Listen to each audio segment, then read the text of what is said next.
Alright, so this video is one that I'm finally getting around to doing. I've had this on my backlog for a long time.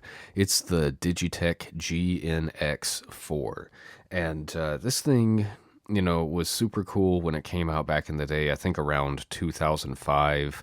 And I got it when it was fairly new at the time, at least. Guitar World magazine was a big thing that I was reading, and it was being advertised. And of course, they would feature like a couple songs that you could play in every issue. And for a while, they were showing you like the settings that you could do in the GNX4 to get, like the clean and the distorted and the solo, like the different effects and things that you would need and EQ and stuff to get those sounds, which was super cool.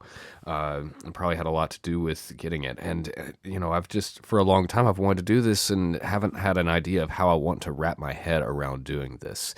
And I'm probably going to have to break it up. Otherwise, this is going to be a 4-hour long video.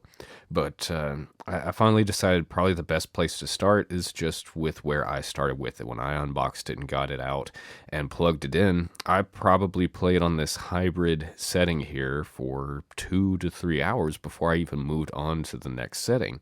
And it's aged a bit, but I've still been having fun, like coming back and revisiting it.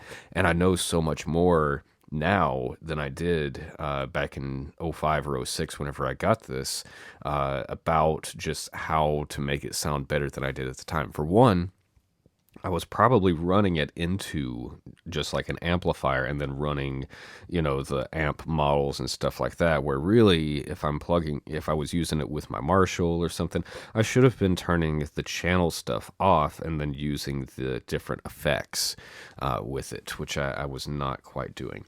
So again, there's so much to unpack with this. You have amp models, you have effects, you have an 8-track recorder over here on the side, individual stomps, expression pedal with 2 functions to it, drum machine, interface recording. This video might sound a little bit different, and not that I'm switching things over or anything, but I'm going to try recording at least some of these videos using the GNX4 as my audio interface. Yes, that's what I'm using right now. I'm using the USB out. I did have XLR outs and everything. I was like, let me try the USB, and it is working. I don't know how well it's going to come through, but as of right now, I have my guitar plugged into the line in, or the level, guitar in, whatever, because there is a line in stereo over here. And then I'm using a microphone, my AT4033 with the phantom power that it's providing there. It did take me a little bit to figure out how to route the audio for the microphone so that it was coming through the interface and not just through the headphones here. But I'll get to that at some point because, like I said, there's just so much to unpack here. But let's start with this first sound that I liked here. So I'm in one of the 3 modes that you have right here. If you double press these, you go back and forth between modes, which is also a button you can just press right there. So this would be like your pattern mode. Let's see, what do we got? Stompbox. Oh, that's okay. I gotta refresh myself with some of this. Red is recorder. It's right here. Red is song, recorder, whatever. Green is presets. So now it's like I'm on hybrid setting with this number 1 foot switch. Number 2 is going to take me to the next sound. Dual amp. And then you would cycle to the next set of effects by hitting this. So that's going to unlock 6 through 10, right? Stevie Ray, Joe Satriani, Jimi Hendrix, Randy Rhoads, May Queen is Brian May, obviously, and then you can just go through and you have like individual amps. These are kind of like their own unique things. Metal amps, rectify, solo. I'm going to try a lot of these out. But let's just go back to the first one here. Here's hybrid. That's actually channel 2. Oh, that's right. When you're on this setting and you just press it, It just bypasses. We want that to be on. I'm going to go back to the yellow mode, which is Stompbox mode. So it started on a warp version of kind of like a blend of those two amplifiers. So right now I'm just on the green amp or the channel 1 amp here. So I could go to this and actually take a look at the channel 1 EQ by pressing this little button up here in the side. And now this row is active where I have the EQ on, or I can press it off. And you've got cabinet tuning, bass frequency, mid frequency, treble frequency, and presence that you can change. And those are the same controls for the red channel 2 down there. Where it gets interesting, though, is the yellow deal right here. So genetics, that's where you've got the channel, whether you're on 1, channel 2, or the warp channel. So channel 1, I'm on British stack, so that's probably a Marshall type thing. Brit 4x12 amp. Sorry, I've got the cable from my microphone kind of stretched across here. And let's see, then you kind of have like the warp amount. So when you're on the warp channel, it's saying that like you're 70, anything above 50%, above 50 is going to be like leaning more towards channel 2. Anything below 50 is going to be leaning towards channel 1, and 50 is right in the middle. So British stuff on the channel 1, and then we have rectified on channel 2 with a vintage 4x12. Seems easy enough. 2 distorted amps that you can kind of blend each. So that's just regular channel 1. Here's channel 2.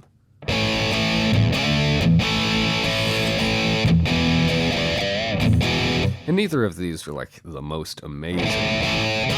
In fact, I'm really going to have to get back into this, but the amps obviously seem to be the thing that have aged the most in these old digital things. The effects are still pretty good in a lot of cases. Maybe not the Stompboxes, but we'll explore that. And yeah, so let's check out the hybrid sound.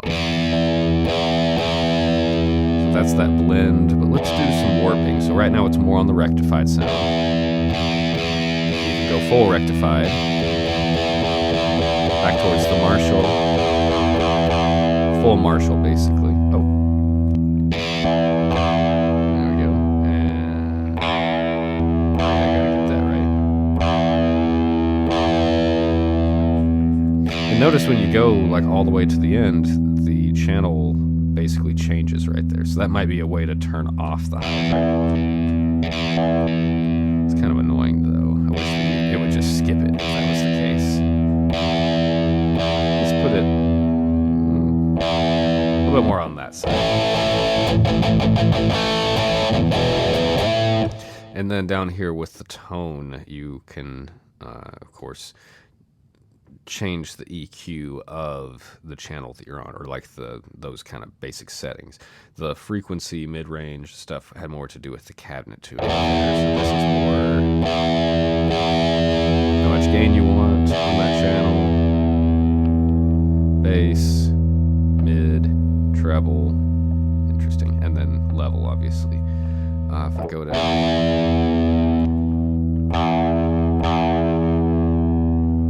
there's less gain on that one. Has more gain. Let's try this.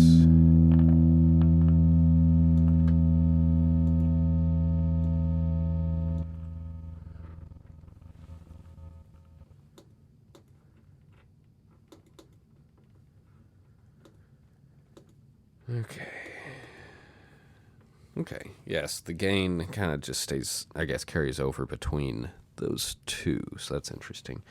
What do we have as far as the...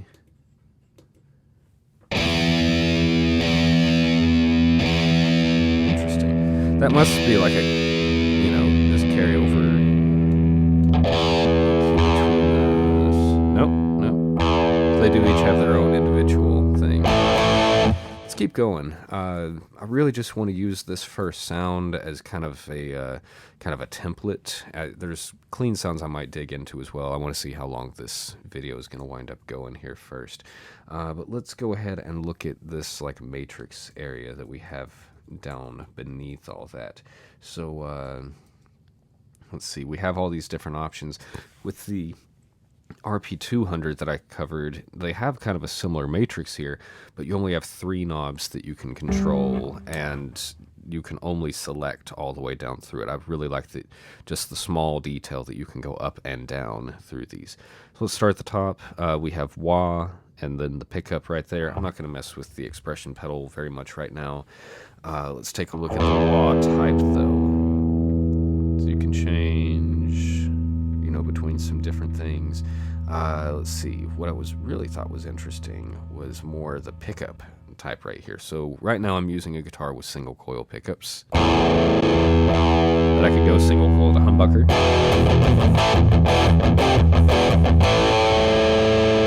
humbucker to single coil. Probably just leave it off because I don't want to switch guitars and have it be weird. Let's see. Down beneath that is compressor, which is off, but you have different controls for attack, ratio, threshold, and gain. Beneath that is whammy, ISP, and talk. Let me try something real quick. So I don't want the whammy on. Let's do let's try one of these talker effects. See how that goes. Mic level, mic level, mic level, mic level. If I drop it down, seems like it's still going no matter what. I have that set to. That's interesting. Yeah. Yeah, I'm gonna have to see about that one. Let's keep on going down through here. We have stomp boxes, which right now it's set to just like a screamer, tube screamer.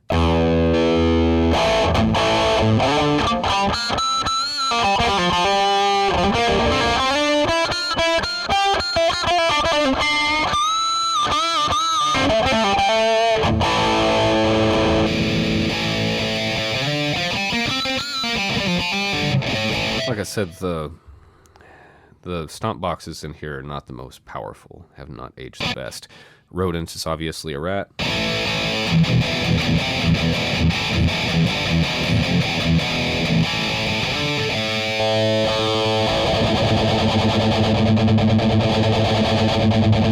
It kind of adds a little bit of light to it there.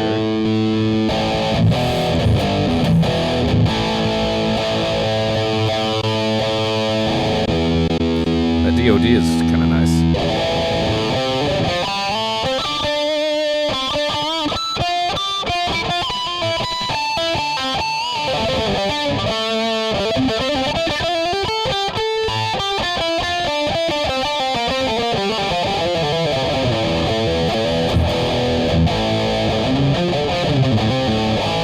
And, I'm not detecting a ton of latency, which is something I was kind of expecting.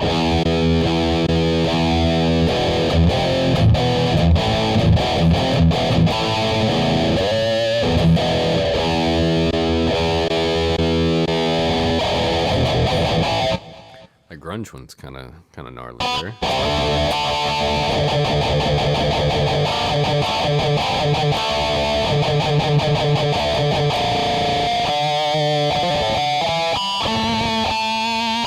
Of course, that's running into a overdriven amp already, so don't really need Stompbox for this. I'm just kind of...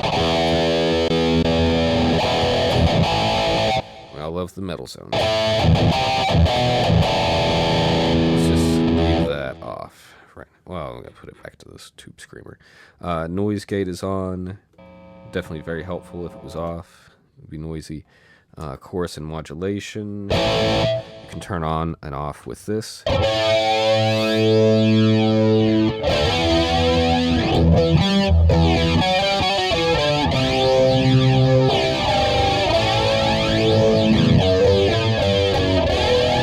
Might be a little aggressive. Let's try something else.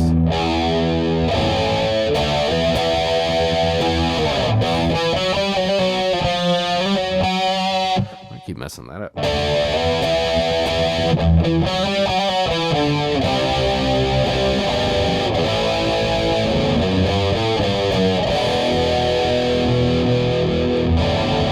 Chorus, flanger, phaser. lot of this is the same stuff that is available in the RP200, but yeah, it's a little bit different here. So we got the pitch shifting and all that. Got delays, reverbs, expression assignment. So again, I don't know where to, just like not knowing where to start with this video, I also don't know where to end with it, because I feel like I really need to break it up, from here and do some different things. Like, there's so much that I see that can be done with it. Obviously, just starting with the left-hand side here, we have the 8-track side of it and all this stuff. And this is where I had to do a little deep diving to get the microphone stuff to work. Basically, what's happening is that there's 4 tracks running to my interface, or I'm using this as my hardware interface, whatever, running to my computer, but it's receiving tracks 1 and 2 as like the guitar signal. That's what it's receiving as stereo tracks 1 and 2. And then 3 and 4 is the microphone. So to get to that, I had to press Shift, USB 4, and then kind of set that stuff, or yeah, set it to be the dry microphone. Now I think that I could change it to be, I don't want to mess with it too much. Let's see. How did I even get to this? I could have the stereo. Oh, I should have just done stereo all, because it has stereo effects.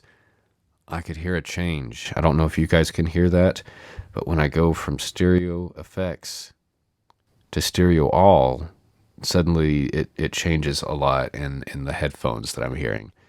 Mono effects, mono all, some drum guitar, some mic. Yeah. I wonder if I should just stay on this from now on. As you see, I'm kind of figuring out a lot, still revisiting this. You do have controls over as long as the shift is held down, as like what you're hearing for the microphone. So right now it's the dry mic, but I could turn it on with reverb. Let's see if this carries over. I know that I can hear it on my side. Ooh, this is with the effects. Yeah, that's pretty wild. It's actually kind of cool. I don't know if you guys can hear it on your end. I'm gonna put it back here to mic dry. So yeah, even I need to get myself reacquainted with this. The Matrix is going to be its whole thing. Diving into the amps is going to be its whole thing. Building presets, the drum machine, and the utilities and output setup and all this stuff. I mean, I've got a lot of work ahead of me with this thing. It's a really cool unit, though. I remember having a lot of fun with it back in the day, and spending hours on this thing. And I was just getting started teaching at the time too, so I was taking this back and forth to lessons to give myself all the different sound options and showing it off to students, as far as like what you can do with multi-effect stuff. And obviously things like the HX Stomp or Neural DSP or Fractal, any, pick a name. Nux probably makes better quality, quality DSP stuff than this is, but this is, was huge back in the day to be able to have and to use.